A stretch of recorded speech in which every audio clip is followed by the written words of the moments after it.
We couldn't get across the finish line on this over. And not counting it for the official record because it was a live ad, but just a kick in the pants again on a total. But I've learned my lessons from week 2, and we will adjust. My takeaways from this one, I don't know. The Arlington offense is in shambles, it seems.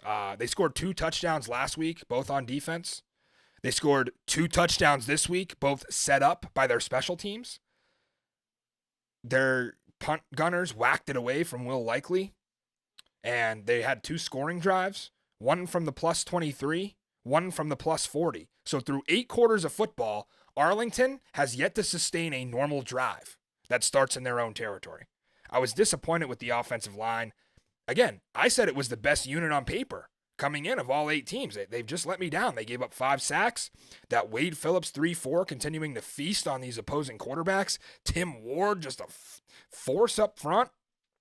But I have to give it to Drew Plitt on that 2-point conversion. He did show some magic back there. That was a special play. Kind of reminded me of Mikey's cousin Johnny.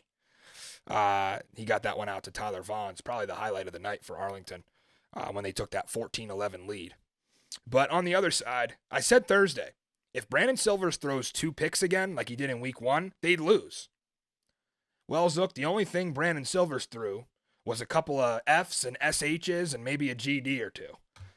Right on live TV. So XFL South After Dark sure delivered for us. And I love the commitment by the guys in the truck. He said that, then they went right back to him on the next drive, and he threw a couple more out there. What did you think he was going to say? Oh, the ref made a great call on that play. Of course not.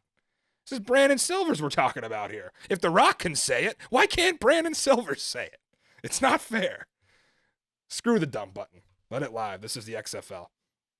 Silvers did make good points in his rants, by the way. I know most of you sat at home and were like, but listen to him. He's talking about not being able to do certain things. This is what we want in the XFL. We want this access.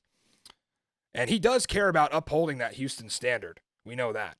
I got to credit the Arlington secondary, though. They did held him to 173 yards passing, which was 100 yards less than what they actually had last week.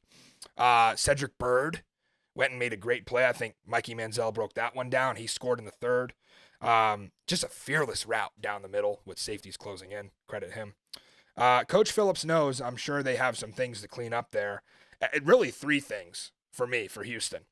The first one being, you got to clean up your special teams because that could have lost the game for you. And it doesn't all come down to Will Likely. He may have been the ones that fumbled the ball, but what about the blockers? Who's blocking for Will to make sure he has a lane? We saw them open up a 52-yard punt return for him in the first quarter. They opened up a lane there. But I give it 75-25. That's 75% on Likely and 25% on the punt coverage. It doesn't always come down to one player. They got to clean that up. That was all of Arlington points came off those mistakes. You have to find more ways to get Cole McDonald in the game. I know he's learning. And it's similar to De'Aaron King in D.C., right? He's a dual threat. You got to find him more ways in. Keep creating those takeaways is the last thing. They forced a pick and a fumble. And on top of last week, they forced a bunch of turnovers.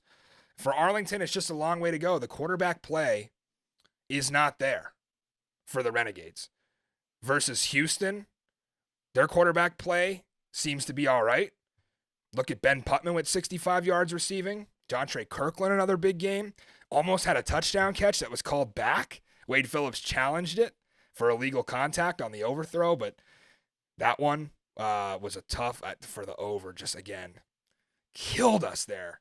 Came down to the end. I thought A.J. Smith might go for 3. He's not June Jones. We couldn't count on him, but again, just a tough total to lose.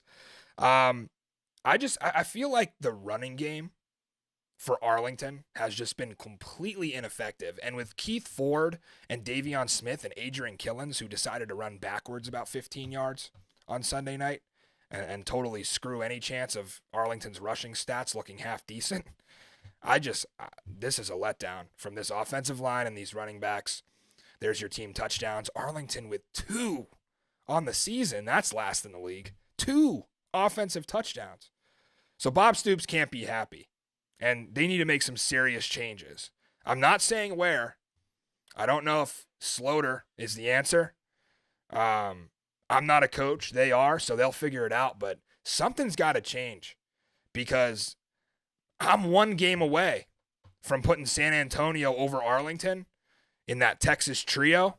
And I don't want to have to do that because I truly would be shocked. I think Arlington's the better team. They get Orlando, so you better fix it this week because this is your only chance before the schedule gets really, really tough for the Arlington Renegades.